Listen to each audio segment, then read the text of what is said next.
One of these short video clips for Ref 21 again today, and I have with me a very dear friend, Geoff Thomas. We share the same name, and I've often been introduced as Geoff Thomas on more than one occasion. We go back to 1971 when I first met you in Aberystwyth in Wales. Geoff has been the minister of Alfred Place Baptist Church since 1964. Five. 43 years in the same church. Well, yep. Congratulations. I'm not sure that could be said of but a handful of people in the world to sustain that kind of ministry. And we've been friends since 71, so over 35, 36, 7 years or so. Tell us a little bit about how it was you ended up in Alfred Place Baptist Church. When I met you, you'd been there 6 years or so. I seem to know everything when you sat at my feet, and it was only 6 years. Oh, how shameful, how full of self-confidence I was. As you get older, that gets weaned from you, and you look back and you just are amazed at God's sovereignty in opening that door.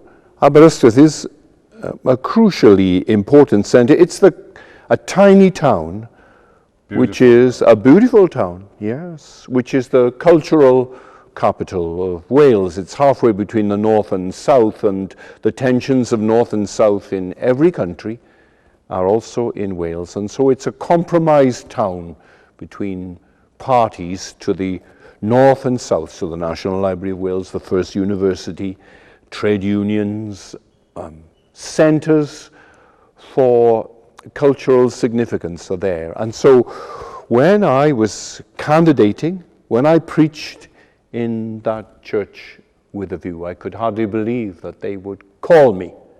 And yet they did. I had that call in November.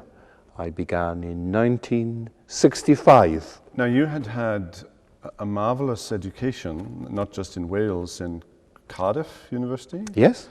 But then you'd gone to Westminster Seminary, and this is Westminster Seminary as we all tend to think of it. It the is. John Murray, Van Til, Clowney? Yes. Ned Stonehouse? Yes. Dr. Klein, Norman Shepherd, the good and the great. Yes, they were all there, and I was privileged to be there. And kind of unusual in the early 60s for somebody from Wales to go to Philadelphia? Yeah.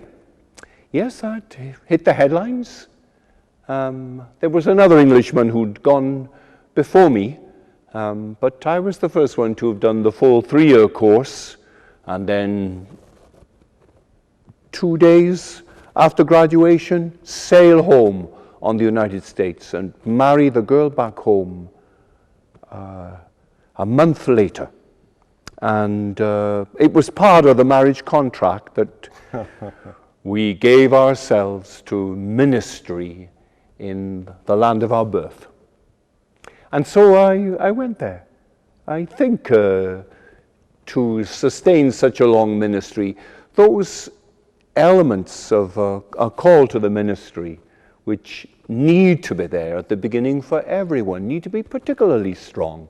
That is a desire, to desire the office of preacher, and to derive enormous emotional and intellectual satisfaction, to see the challenge of it, and long to do it, and that yearning should increase as the years go by, so that you are more and more fascinated with this book which God has taken such pains to prepare for us, those 66 books.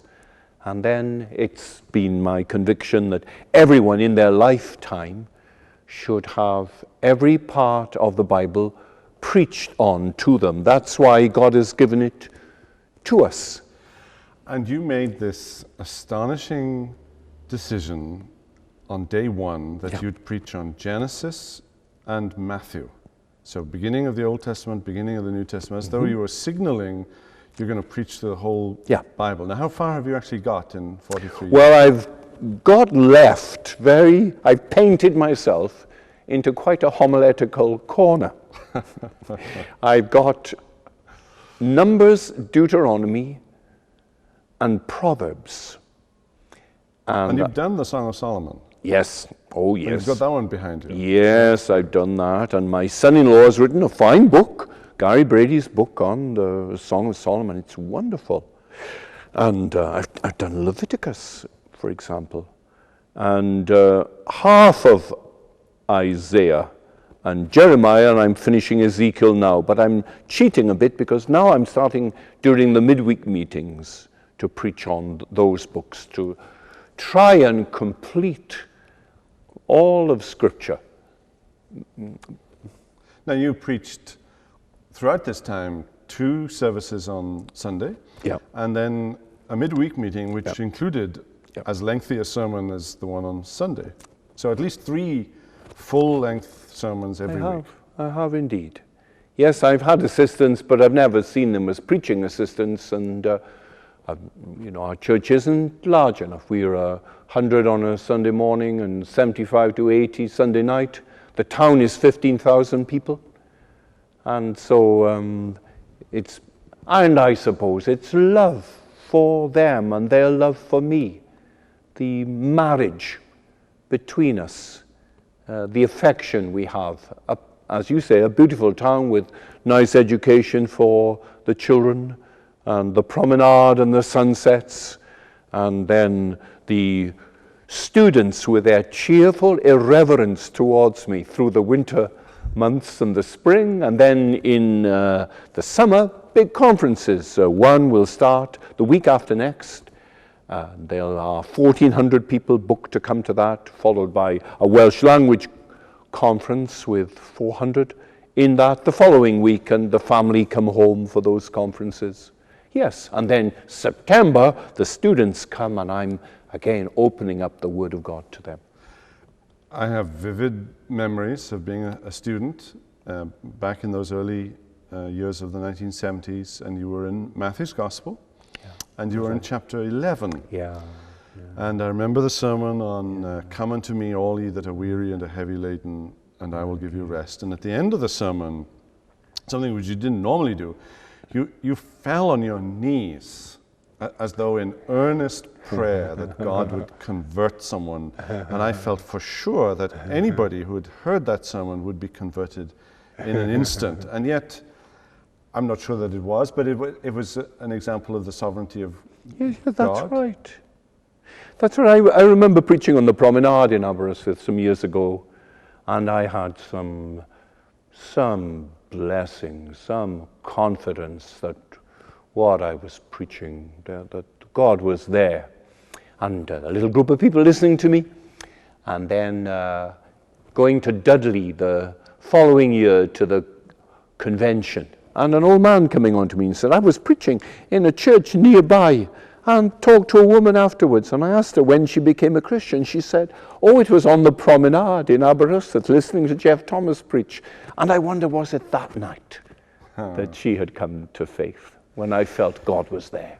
Did you have any inkling when you began that you were going to be in the same church 43 years later? No, I didn't. I really thought Mount Pleasant, Swansea, a big centre city church, 20 years in Aberystwyth and 20 years in Swansea. But it would have to be Wales. I'm afraid it would have to be Wales, yes. Yes, it would have to be Wales. That's, well, why do something somewhere else that you would be doing exactly in the place where God has put you? And so I'm there, and I'm ministering the Word of God. And now, of course, the full text of my sermon, and there are 550 of them, that's on our church website. The And text, it's www. Alfred Place.